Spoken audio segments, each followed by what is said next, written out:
প্রিয় ছাত্রছাত্রীরা সবাইকে পলাশ ফিজিক্স চ্যানেলে স্বাগত। আজকের আমরা ভেক্টরের পার্ট 2 এর ক্লাস করব। এই ক্লাসে আমরা প্রধানত দুটো ভেক্টর যোগ করা শিখব। এর আগের ক্লাসে আমরা ভেক্টর রাশি কী এবং ভেক্টর রাশিকে কিভাবে প্রকাশ করা যায় শিখেছিলাম, মনে আছে তো? আজকের আমরা শিখব দুটো ভেক্টর রাশিকে কিভাবে যোগ করা সম্ভব। কিন্তু তার আগে বলি, যারা চ্যানেলটিকে এখনও সাবস্ক্রাইব করোনি অবশ্যই চ্যানেলটিকে সাবস্ক্রাইব করে নেবে আর পাশে থাকা বেল আইকনটিকে অবশ্যই ক্লিক করবে, কারণ নতুন ভিডিও দেওয়ার সঙ্গে সঙ্গে তোমরা নোটিফিকেশান পেয়ে যাবে। আর তোমাদের যদি চ্যানেলটিকে ভালো লাগে তোমাদের বন্ধুদের মধ্যে অবশ্যই শেয়ার করো। তাহলে চলো শুরু করা যাক। আজকের আমরা তাহলে কি শিখব বললাম? আজকের আমরা শিখব দুটি ভেক্টর রাশির যোগ করা। খুব গুরুত্বপূর্ণ। আসলে এতদিন আমরা শুধুমাত্র স্কেলার রাশির যোগ করা শিখেছি। আজকেরই প্রথম শিখব ভেক্টর রাশির যোগ করা। ভেক্টর রাশির যোগ কিভাবে করতে হয় তার আগে একটা উদাহরণ বলি। ধরো এই বস্তুটার উপর কোনো একটা বস্তু, এই বস্তুর ওপর এদিক থেকে 4 নিউটন বল প্রযুক্ত করা হলো আর ঠিক তার বিপরীত দিক থেকে 3 নিউটন বল প্রযুক্ত করা হলো। এই সরল রেখাংশটার দৈর্ঘ্য বলেছিলাম ভেক্টরের মানকে প্রকাশ করবে, তাই এটা হলো 4 নিউটন। যেহেতু এর দৈর্ঘ্যটা বড়, এর দৈর্ঘ্যটা একটু ছোট নিলাম 3 নিউটন বোঝাতে। এখন দেখো, যদি তোমাকে বলা হয় এই বস্তুর ওপর কত বল ক্রিয়া করেছে, মোট কত বল ক্রিয়া করেছে, তুমি কি বলবে 4 আর 3 মিলে 7 নিউটন? বলা যাবে না। তুমি বলবে দেখো যে বস্তুর ওপর 1 নিউটন বল ক্রিয়া করেছে। কেন বলবে 1 নিউটন বল ক্রিয়া করেছে? কারণ বস্তুর ওপর দুটো বল ক্রিয়া করেছে বিপরীত দিকে, অর্থাৎ বস্তুর ওপর ক্রিয়াশীল লব্ধি বল কত? 1 নিউটন। ঠিক একই রকমভাবে দেখো, যদি এরকম হয় যে এই বস্তুটার উপর, ওই একই বস্তুর ওপর এদিক থেকে 4 নিউটন বল প্রযুক্ত হলো, এদিক থেকে 3 নিউটন বল প্রযুক্ত হলো, মানে এখন বল দুটো পরস্পরের সঙ্গে লম্ব। আগে কি ছিল? বল দুটো পরস্পরের সঙ্গে বিপরীতমুখী। ফলে এখানে প্রযুক্ত লব্ধি বল কত বলেছিলে? লব্ধি বল বা মোট বল কত বললে? লব্ধি বলকে 1 নিউটন বললে। 7 নিউটন তো হবেই না, 1 নিউটন বললে। কিন্তু এখানে লব্ধি বল কত বলবে? এখানে লব্ধি বল বলা যাবে কি? কি মনে হয়? এত সহজে কিন্তু বলা যাবে না আগের মতো হলে। কিন্তু যদি এরকম কেস হতো, একটা দেখো আর একটা কেস, এই বস্তুর ওপর এদিক থেকে 4 নিউটন বল, এদিক থেকে 3 নিউটন বল ক্রিয়া করেছে। আমি যদি বলতাম বস্তুর ওপর ক্রিয়াশীল লব্ধি বল কত, তুমি কিন্তু বলে দিতে পারতে বস্তুর ওপর লব্ধি বলটা কত? 7 নিউটন, তাই না? 7 নিউটন বলে দেওয়া যেত। দেখো, প্রথম দুটো ক্ষেত্রে 1 নম্বর ক্ষেত্রটা আমরা বলে দিতে পারছি লব্ধি বল, 2 নম্বর ক্ষেত্রটা লব্ধি বল বলতে পারছি। কিন্তু 3 নম্বর ক্ষেত্রে এসে আমি লব্ধি বল কত বস্তুর ওপর ক্রিয়া করছে সেটা আর বলতে পারছি না। কেন বলতে পারছি না? নিশ্চয়ই বুঝতে পারছো, কারণ এক্ষেত্রে বল দুটো পরস্পরের সঙ্গে লম্বভাবে আছে। আবার দেখো, যদি এরকম হয় যে বস্তুটার ওপর, ওই একই বস্তুর ওপর এদিক থেকে 4 নিউটন বল ক্রিয়া করেছে এরকমভাবে, আর একজন তির্যকভাবে এইভাবে 3 নিউটন বল প্রয়োগ করেছে, তাহলে এই দুটো বলের লব্ধি কত? এখানে লব্ধি বল কত হবে সেটাও দেখো আমরা বলতে পারবো না। বোঝা গেল? সেটাও আমরা বলতে পারবো না, কারণ বল তো ভেক্টর রাশি এর আগের ক্লাসে আমরা শিখেছিলাম। আর এই দুটো ভেক্টর রাশির যোগ কিন্তু এতদিন আমরা যে রাশিগুলো যোগ করেছিলাম স্কেলার নিয়ম বা বীজগাণিতিক নিয়ম অনুযায়ী করা যাবে না। আজকের আমাদের ক্লাসের বিষয়বস্তু সেটাই, যে এই 4 নিউটন বল, 3 নিউটন বল, অথবা 4 3 না ধরে এটাকে আমি কি ধরতে পারি যে পি বল আর এটা কিউ বল। ভেক্টরকে কিভাবে প্রকাশ করা হয় আগের ক্লাসে শিখেছিলাম, যারা ক্লাসটা দেখোনি দেখে নেবে। পি বল আর এটা কিউ বল, এই দুটো বলকে যোগ করতে হবে, অর্থাৎ এই দুটো ভেক্টর রাশিকে যোগ করতে হবে। ভেক্টর রাশি যোগ করার অনেকগুলো পদ্ধতি আছে, মানে অনেক রকমভাবেই যোগ করা যায়। একটা হচ্ছে খুব সহজ সরল পদ্ধতি, হচ্ছে জ্যামিতিক পদ্ধতি। জ্যামিতিক পদ্ধতি অর্থাৎ এঁকে এঁকে প্রমাণ করব, এঁকে এঁকে প্রমাণ করা যায়। আচ্ছা, এই ভেক্টর দুটোর লব্ধি বল কেন বলা হচ্ছে, যোগফল কেন বলা হচ্ছে না, সেটাও প্রথমে বলা উচিত। আসলে কি হয় যেন, দুটো ভেক্টর রাশি যোগ করলে সেটাকে যোগফল বলা হয় না। দুটো ভেক্টর রাশি যোগ করার ফলে যেটা আসে সেটাকে বলা হয় লব্ধি। লব্ধি বল, এখানে যেহেতু দুটো বল যোগ করছি তাই লব্ধি বল। যদি দুটো বেগ যোগ করতাম সেক্ষেত্রে বলতাম লব্ধি বেগ, যোগফল কিন্তু নয়। একটু লক্ষ্য করে দেখবি এই যে দুটো ভেক্টর রাশির কথা বলা হচ্ছে, শুধু তাই নয় আরও অনেক ঘটনা কিন্তু আমরা এরকম দেখে থাকবে। দেখো কেমন, ধরো নদীতে এরকম একটা নদী অঙ্কন করলাম, নদীতে জল এদিকে যাচ্ছে, জলের প্রবাহ বাঁ দিক থেকে ডান দিকে। এবার ধরো নদীর এদিকে একটা পাড় আর ওদিকে একটা পাড়, এ বিন্দু এপারের পাড়ে একটা বিন্দু নিলাম এ, আর ঠিক তার বিপরীত পাশে একটা বি বিন্দু নিলাম। মানে নদীতে যেমন হয় তাই না, নদীতে একটা পাড়, এটা একটা পাড়, একদিকের ধার, যার ধারে একটা বিন্দু নিয়েছি এ, আর অপর পাশে একটা বিন্দু নিয়েছি বি। তোমাকে বলা হলো যে একটা নৌকা এমনভাবে চালনা করো যাতে এ থেকে যাত্রা শুরু করলে বি বিন্দুতে পৌঁছানো যায়। তুমি কি করবে দেখবে, নৌকাটাকে যদি এরকমভাবে সোজা চালনা করো, ধরো এটা নৌকাটাকে যদি আমি এরকম সোজা চালনা করি সামনের দিকে, কি হবে, নৌকাটা কি বি বিন্দুতে পৌঁছাবে? কি মনে হয়? নৌকাটা দেখবে বি বিন্দুতে পৌঁছাবে না, কারণ নৌকার বেগ আর এই যে স্রোতের একটা বেগ আছে, এটা স্রোত, জলের স্রোতের বেগ, তার প্রভাবে দেখবে নৌকাটা এদিকে এগিয়ে যাচ্ছে। তাই তো হবে নাকি? নৌকাটা গিয়ে দেখবে এখানে কোথাও পৌঁছেছে সি বিন্দুতে। দুটোর প্রভাবে, অর্থাৎ নৌকার নিজের বেগ আর স্রোতের বেগ, এই দুটোর প্রভাবে নৌকাটা এরকমভাবে তির্যকভাবে এগিয়ে যাবে। তুমি হয়তো সরাসরি চালনা করার চেষ্টা করছো, কিন্তু নৌকা সরাসরি যাবে না, নৌকা এরকমভাবে তির্যকভাবে গিয়ে কোথায় সি বিন্দুতে পৌঁছাবে। তাহলে আমাকে বি বিন্দুতে এ থেকে ঠিক তার বিপরীত দিকে বি বিন্দুতে পৌঁছানোর জন্য আমাদেরকে কি করতে হবে? আমাদের করতে হবে কি বলতো, আমাদের নৌকাটিকে ঠিক এইভাবে চালনা না করে কিভাবে চালনা করব? এইভাবে, স্রোতের গতির অভিমুখ যেদিকে, নৌকাটাকে তার বিপরীত দিকে চালনা করব, তাই না? চালনা করলেই দেখবে নৌকাটা আস্তে আস্তে এই স্রোতের বেগ আর নৌকার বেগের লব্ধি প্রভাবে এদিকে এগিয়ে যায়। এটাই তো হয়। স্রোতের বেগ কোন দিকে? এদিকে। বা এরকমভাবে স্রোতের বেগ ভি আর দিই। ভি আর মানে কি বোঝাতে চাইছি? ভেলোসিটি অফ রিভার, অর্থাৎ নদীর বেগ, নদীর নয় অ্যাকচুয়ালি স্রোতের বেগ। আর এটাকে ভি বি দিই, ভেলোসিটি অফ বোট মানে নৌকার বেগ। আর দেখো নৌকাটাকে এইভাবে চালনা করলাম, স্রোত এইভাবে যাচ্ছে, লব্ধি বেগটা কোন দিকে হলো? ভি বি আরটা এদিকে হলো লব্ধি বেগ। তাই আমরা কোথায় হলো? সরাসরি এ থেকে বি বিন্দুতে পৌঁছাতে পারলাম। অর্থাৎ একটু লক্ষ্য করে দেখো, এখানে নদীর বেগটা একটি ভেক্টর রাশি, আবার নৌকার বেগটা একটি ভেক্টর রাশি। এই দুটো বেগের লব্ধিটা কোনটা হলো? ভি বি আর কোন দিকে হলো? দেখো সরলরৈখিক বরাবর, মানে ওই দুটোর ঠিক কর্ণ বরাবর ক্রিয়া করছে, তাই নৌকাটা এগিয়ে যাচ্ছে। এটাকেই বলা হচ্ছে লব্ধি। কার লব্ধি? দুটো বেগের লব্ধি। এখানে বেগ দুটো কি? একটা নৌকার বেগ আর একটা স্রোতের বেগ, দুটোই ভেক্টর রাশি, সেটা যোগ করার পর এই লব্ধিটা আসবে। একই রকমভাবে এই ঘটনাগুলো আমরা প্রত্যক্ষ করেছি। দেখবে লক্ষ্য করে, সেই বাঁটুল দেখেছো তো? বাঁটুল দিয়ে পাখি টাখি মারা হয়। বাঁটুল দেখতে কীরকম? এরকম ইউ আকৃতির, এখানে দুটো রবার থাকে, রবার টান করে বাঁধা থাকে। কি করা হয়? এই জায়গাটা একটা গুলি নেওয়া হয়, তাই তো? এই জায়গাটা গুলি নিয়ে কি করা হয়? এই জায়গাটা গুলি নিয়ে আমরা টান করে ছেড়ে দিই। এখান থেকে গুলিটা টেনে, গুলি বা মাটির একটা ডালা টুকরো এখানটায় নিলাম, নিয়ে কী করলাম? টান খুব টেনে ছেড়ে দিলে কি হবে?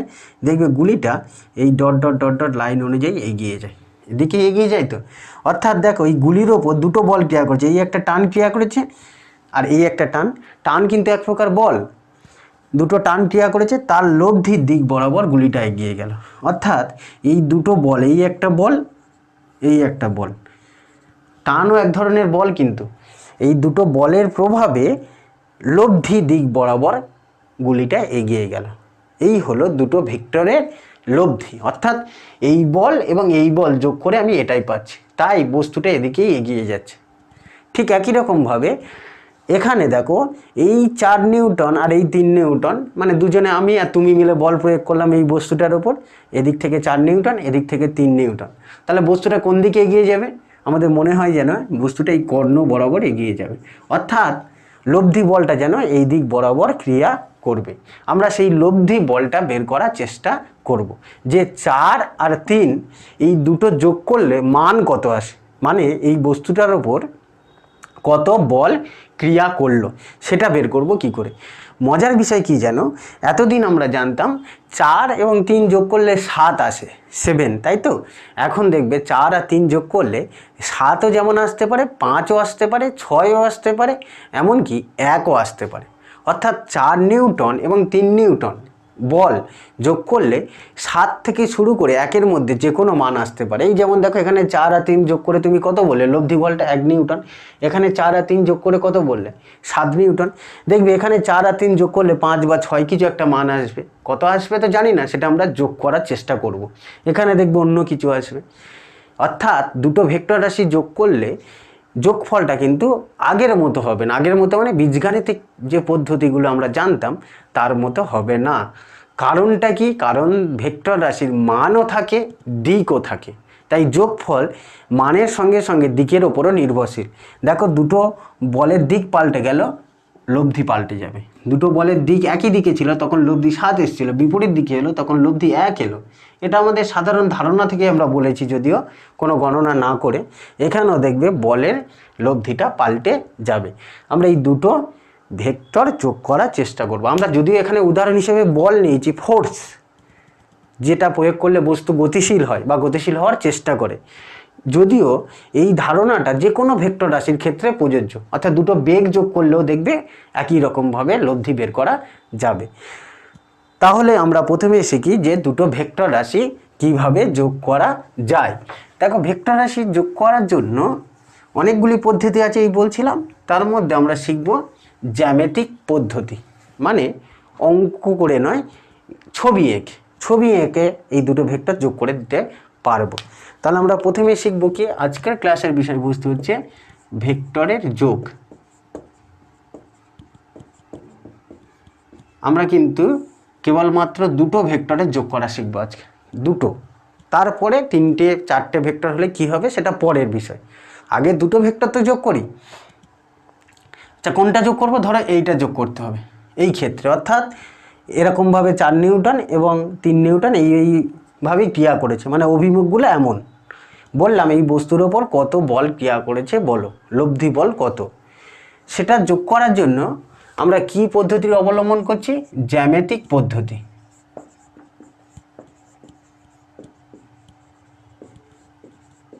জ্যামিতিক পদ্ধতিটা কি বলছে? জ্যামিতিক পদ্ধতি বলছে যে দুটো ভেক্টর রাশিকে যোগ করতে হবে বা যে দুটো ভেক্টরকে যোগ করতে হবে, সেই দুটো ভেক্টর দিয়ে আমরা না একটা সামন্তরিক আঁকার চেষ্টা করব। আর মনে আছে তো, এই 4 নিউটনের এই রেখাংশটা, 4 নিউটনকে আমরা কিভাবে দেখাই? সরল রেখাংশ দ্বারা। এই সরল রেখার দৈর্ঘ্যটাই কি প্রকাশ করে? সরল রেখার দৈর্ঘ্যটা বলের মান, আর তীরচিহ্নটা কি প্রকাশ করে? অভিমুখ। আমি ধরো এই 4 নিউটনকে 8 সেন্টিমিটার দ্বারা প্রকাশ করলাম, মানে একটা স্কেল দিয়ে এই দৈর্ঘ্যটা মাপলাম। এই দৈর্ঘ্যটা কত হলো? 8 সেন্টিমিটার। এটা কি বললাম? 4 নিউটন। অর্থাৎ আমি কি ধরে নিচ্ছি বলো তো? আমি ধরে নিচ্ছি 2 সেন্টিমিটার সমান 1 নিউটন। তাহলে আমাকে 4 নিউটন প্রকাশ করতে হবে। আমি তো ধরে নিয়েছি 2 সেন্টিমিটার সমান 1 নিউটন। আমি আগের ক্লাসে বলছিলাম তুমি তোমার সুবিধাজনকভাবে ধরে নিতে পারো। এটা 1 সেন্টিমিটার সমান 1 নিউটনও ধরতে পারো, 3 সেন্টিমিটার সমান 1 নিউটনও ধরতে পারো, সেটা তোমার সুবিধাজনক ব্যাপার। আমি এখানে 2 সেন্টিমিটার 1 নিউটন ধরে নিয়েছি। ফলে 4 নিউটনকে আঁকতে গেলে আমাকে কি করে আঁকতে হবে? 8 সেন্টিমিটার দৈর্ঘ্য একটা নিলাম, এটাই হলো 4 নিউটন। তবে 8 সেন্টিমিটারের যে দৈর্ঘ্যটা নিলাম, সরল রেখাংশটা নিলাম, তার অভিমুখটা যেন এই 4 নিউটনের দিকেই হয়। দেখো, এর অভিমুখটা 4 নিউটনের দিকেই হয়েছে। তুমি যদি এইভাবে আঁকো 8 সেন্টিমিটার নিলে কিন্তু এইভাবে 4 নিউটন বললে হবে না। কেন হবে না? কারণটা কি? কারণটা হচ্ছে এই 4 নিউটন, আমি তো এই 4 নিউটনকেই প্রকাশ করতে চাইছি। এর দিক যা, এর দিক কিন্তু তাই নয়। আমাকে দিকটা একই রাখতে হবে, মানটাও একই রাখতে হবে। তাই আমি 4 নিউটনকে এইভাবে প্রকাশ করব, কিন্তু এইভাবে প্রকাশ করা যাবে না, কারণ দিক পাল্টে গেল। হলো 4 নিউটন। এরপরে আমাকে কি আঁকতে হবে? 3 নিউটন। 3 নিউটনটা কীভাবে ক্রিয়া করেছে দেখো, 3 নিউটন লম্বভাবে ক্রিয়া করেছে। তাই আমি 3 নিউটন মানে আমাকে ক সেন্টিমিটার নিতে হবে? দেখো আমি 2 সেন্টিমিটার সমান 1 নিউটন নিয়েছিলাম, 3 নিউটন মানে আমাকে 6 সেন্টিমিটার নিতে হবে। এদিকে 6 সেন্টিমিটার নেব, এটা হলো 3 নিউটন।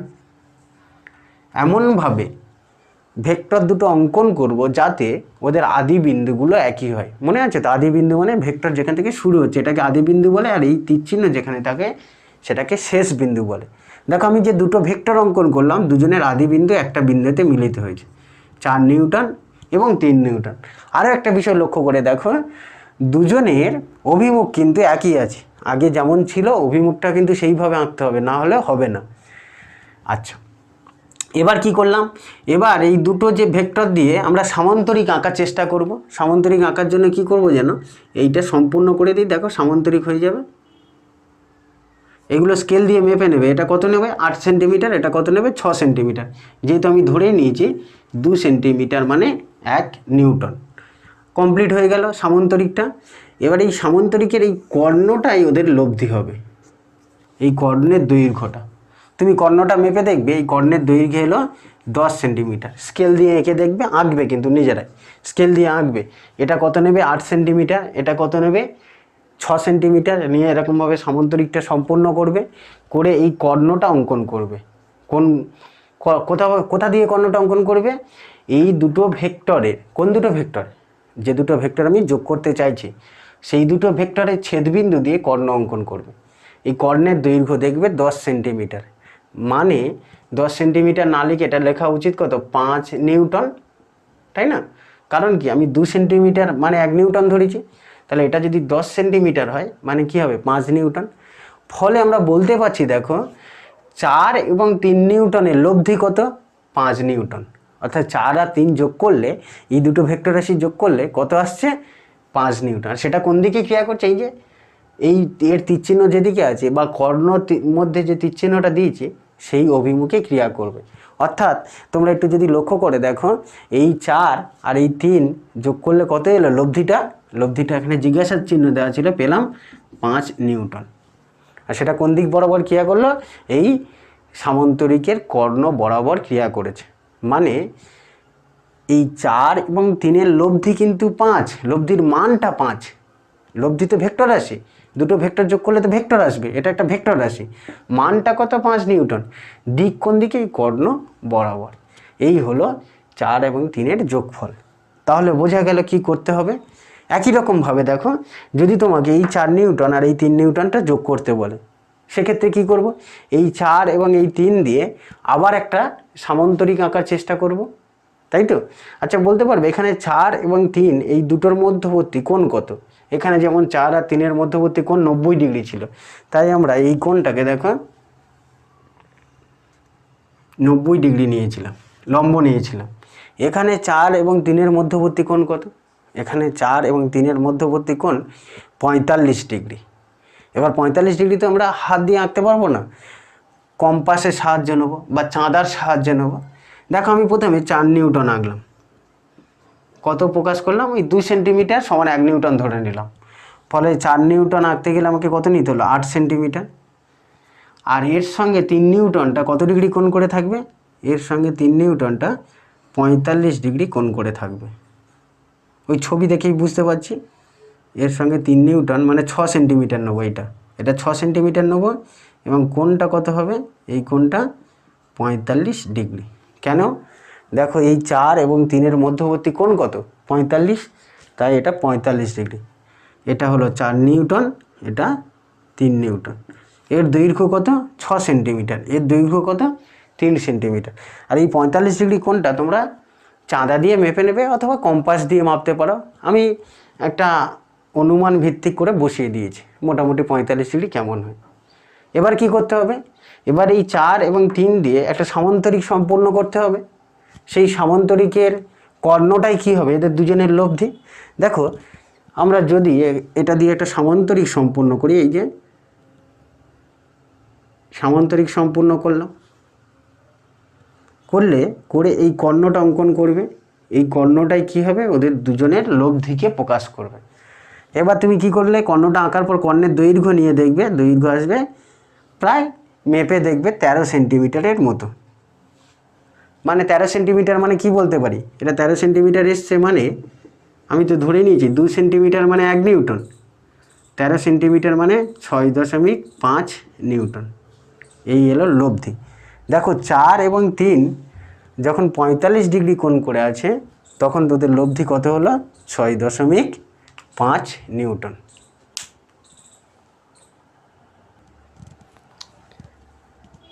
তাহলে 4 এবং 3 যোগ করে আমরা পেলাম 6.5। ফলে এখানে দেখো লব্ধি বলটা কত লিখব, 6.5 নিউটন। ফলে তোমরা লক্ষ্য করে দেখতে পাচ্ছ কি হচ্ছে, দেখো দুটো ভেক্টর রাশি যোগ করছি, এখানে 4 আর 3 যোগ করে 7 এলো যখন ভেক্টর রাশি দুটির অভিমুখ একই দিকে, যখন বিপরীত দিকে এলো তখন 1 নিউটন, যখন লম্বভাবে আছে তখন এলো 5 নিউটন, যখন 45 ডিগ্রি কোণ করে আছে তখন এলো 6.5 নিউটন। অর্থাৎ দুটো ভেক্টরের যোগফল কত হবে সেটা কিন্তু দেখো শুধু ওদের মানের ওপর নির্ভর করছে না, সেই তো সব সময় তো আমি 4 আর 3 যোগ করছি, কিন্তু মানের সঙ্গে সঙ্গে কার ওপর নির্ভর করছে, ওদের মধ্যবর্তী কোণ বা দিকের ওপর। দিকটা পাল্টে গেলে আমরা দেখতে পাচ্ছি কি হচ্ছে, যখন ওদের দিক পাল্টে যাচ্ছে তখন লব্ধির মানও পরিবর্তিত হচ্ছে। বোঝা গেল? তাহলে আমরা ভেক্টর রাশির লব্ধি কী করে বের করব সেটা শিখলাম। এটা কি পদ্ধতি? জ্যামিতিক পদ্ধতি। তাহলে আমি আরও একবার বলে দিই, যে দুটো ভেক্টর যোগ করতে হবে সেই দুটো ভেক্টর দিয়ে আমি একটা সামান্তরিক অঙ্কন করার চেষ্টা করব। দুটো ক্ষেত্রে এঁকেছি, যে সামান্তরিকের দুটো সন্নিহিত বাহু, সন্নিহিত জানো তো, একদম যাদের প্রান্ত বিন্দুটা একই হবে, মানে একই বিন্দু থেকে শুরু হয় যে বাহু দুটো তাদেরকে সন্নিহিত বাহু বলে। এই সন্নিহিত বাহু দুটো যেন দুটো ভেক্টরকে মানে এবং দিকে প্রকাশ করে। দেখো এই দুটো বাহু দুটো ভেক্টরকে মানে দিকে প্রকাশ করছে, তাহলে এই কর্ণটাই, অর্থাৎ ওই সন্নিহিত বাহুর ছেদবিন্দু দিয়ে যে কর্ণ অঙ্কন করা যায় সেটাই হবে এই দুটো ভেক্টরের লব্ধি। তাই এই দুটো ভেক্টরের লব্ধি কত হলো, 5 নিউটন। এই কর্ণটাই লব্ধিকে মানে এবং দিকে প্রকাশ করবে। মানও প্রকাশ করছে, কর্ণের দৈর্ঘ্যটা মান, আর তীরচিহ্ন দিয়ে আমি কি বোঝাচ্ছি, অভিমুখ। এই হলো দুটো ভেক্টরের যোগ। এটা কোন পদ্ধতিতে করলাম? জ্যামিতিক পদ্ধতিতে, ছবি এঁকে। আর ছবি আঁকার সময় খেয়াল রাখবে, তুমি তোমার প্রয়োজন মতো সুবিধাজনকভাবে ধরে নেবে যে 2 সেন্টিমিটার সমান 1 নিউটন ধরবে, না 1 সেন্টিমিটার সমান 1 নিউটন ধরবে। এখন দেখো এই জ্যামিতিক পদ্ধতির এই যে সামান্তরিক এঁকে প্রমাণ করা হয়েছে, ওই জন্য একে কী বলা হয় যেন, জ্যামিতিক পদ্ধতির সামান্তরিক সূত্র। এটা হচ্ছে সামান্তরিক সূত্র। সামান্তরিক এঁকে প্রমাণ করলাম। আবার ত্রিভুজ এঁকেও যোগ করা যায়, ত্রিভুজ সূত্র বলা হয়। একটা তো অন্তত বুঝতে পারলাম। তবে এইভাবে ছবি এঁকে করা না খুব কঠিন। কঠিন না, সব সময় করা যাবে? তুমি বলো, এইভাবে আঁকা সম্ভব সবসময়? 45 ডিগ্রি, 30 ডিগ্রি, 90 ডিগ্রি কোণ আঁকতে পারছি। যদি দেখি কখনো দুটো ভেক্টরের মধ্যবর্তী কোণ 21 ডিগ্রি বা 21.2 ডিগ্রি, তখন আঁকবো কী করে? এগুলো আঁকা যায় না। সেক্ষেত্রে আমরা ভেক্টর যোগ করব কিভাবে? সেক্ষেত্রে সামান্তরিক আঁকা যায় না বলবো না, সমস্যা। সেক্ষেত্রে আমরা গাণিতিক পদ্ধতির সাহায্য নেব, অর্থাৎ অঙ্ক করে করে প্রমাণ করব। কি হয় যেন, আমরা দেখাতে পারি, ধরো এই একটা ভেক্টর পি, এটাকে পি ভেক্টর ধরছি, 4 না লিখে পি লিখলাম, পি দিয়ে ভেক্টর দিলাম মাথায়। আবার এটা 3 না লিখে এটাকে কি লিখলাম, কিউ দিয়ে ভেক্টর চিহ্ন দিলাম। তুমি পি কিউ কেন, যে কোনো মান লিখতে পারো, মানে অর্থাৎ এটা এ বিও লেখা যায়, এক্স ওয়াইও লেখা যায়, যে এই ভেক্টরটাকে এক্স ভেক্টর, এই ভেক্টরটাকে ওয়াই ভেক্টর ধরা হচ্ছে। এই তীরচিহ্ন দেওয়া মানে এটা ভেক্টর আছে। এর মানটা কী হবে, দৈর্ঘ্যটা, তীরচিহ্নটা কী হবে, প্রকাশ করবে দিকটা। এবার দেখ আমরা এই দুটো ভেক্টর যোগ করব। এই দুটো ভেক্টর যোগ করার জন্য একটা গাণিতিক পদ্ধতি আছে। এটা তো জ্যামিতিক পদ্ধতি, ছবি এঁকে প্রমাণ করা বললাম, সমস্যা দেয়, ওই জন্য আমরা গাণিতিক পদ্ধতির সাহায্য নেব। গাণিতিক পদ্ধতিটা কেমন দেখো, জানো এই দুটো ভেক্টর, এই যে দুটো ভেক্টর যোগ করছি আমি, এখানটা একটা ছবি আঁকি। ধর এটা পি ভেক্টর, এটা কিউ ভেক্টর, এর মধ্যবর্তী কোণ এখানে থিটা 90 ডিগ্রি হয়ে গেছে, আমি থিটা ধরে নিলাম। যদি হয় আমরা প্রমাণ করতে পারি এই দুটো ভেক্টরের লব্ধির মান কত আসবে যেন, মান আসবে √p square plus q square plus 2pq cos theta. পিটা কি, এই ভেক্টরের মান। যেমন এখানে এই ছবিটার ক্ষেত্রে দেখো, আমি বাকি ছবিগুলো মুছে দিই একটু।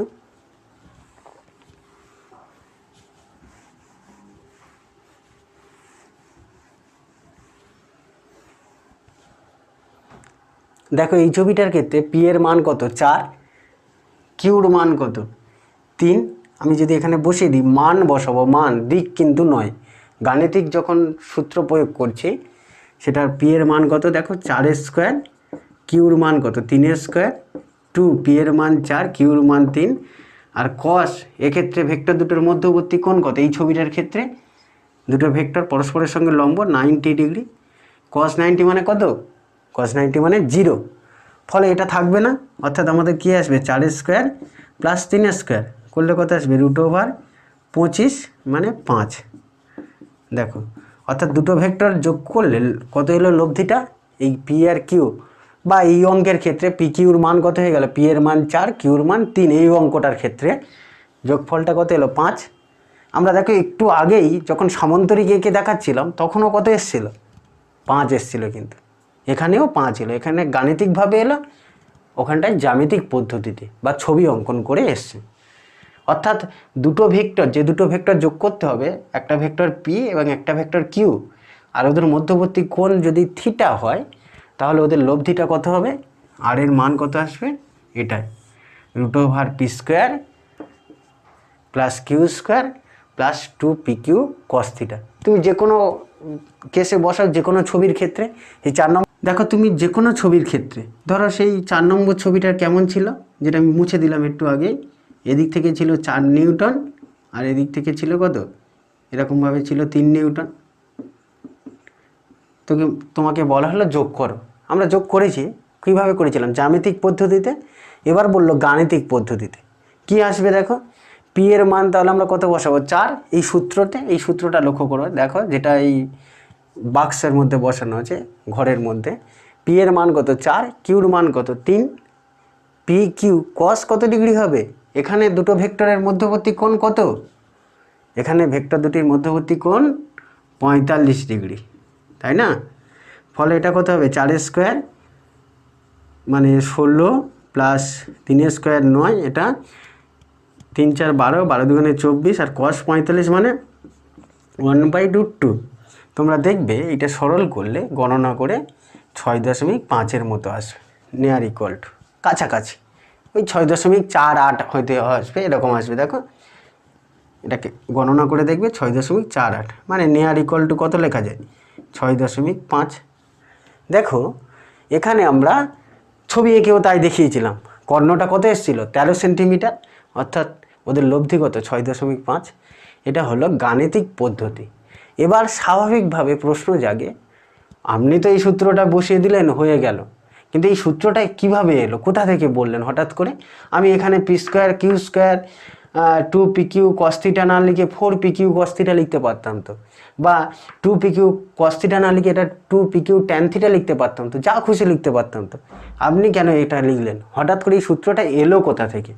আমরা এই সূত্রটা প্রমাণ করব। এই সূত্রটা প্রমাণ করা যায় যে দুটো ভেক্টর যদি এরকম হয়,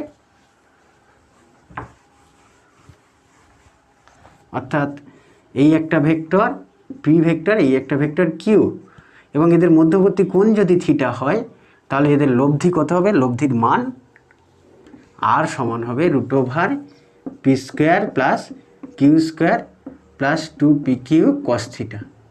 এদের লব্ধির মান এটা হবে, এটা প্রমাণ করা যায়।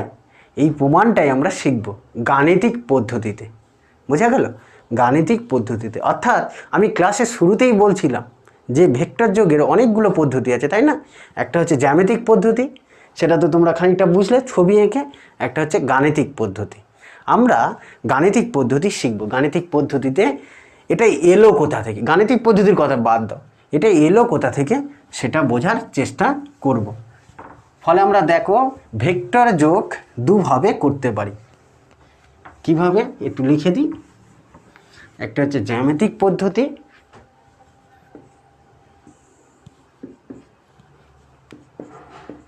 একটা জ্যামিতিক পদ্ধতি আর একটা গাণিতিক পদ্ধতি।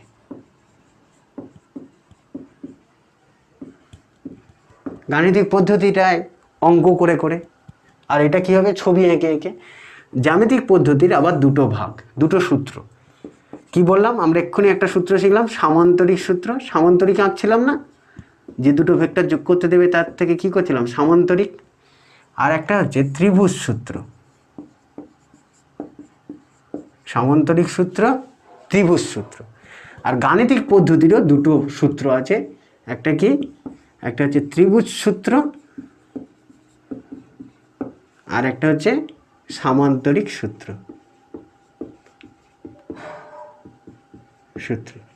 আমরা দুটো পদ্ধতিতেই করতে পারি। আমরা আজকের প্রধানত এটাই শিখেছি।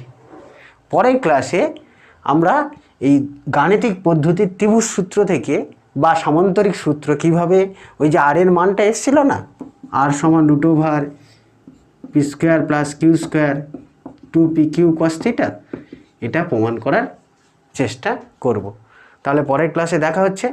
তোমরা এটা দেখে একটু বোঝার চেষ্টা করো। আশা করি বুঝতে পেরেছো দুটো ভেক্টরের যোগ কেন এরকম পৃথক হয়।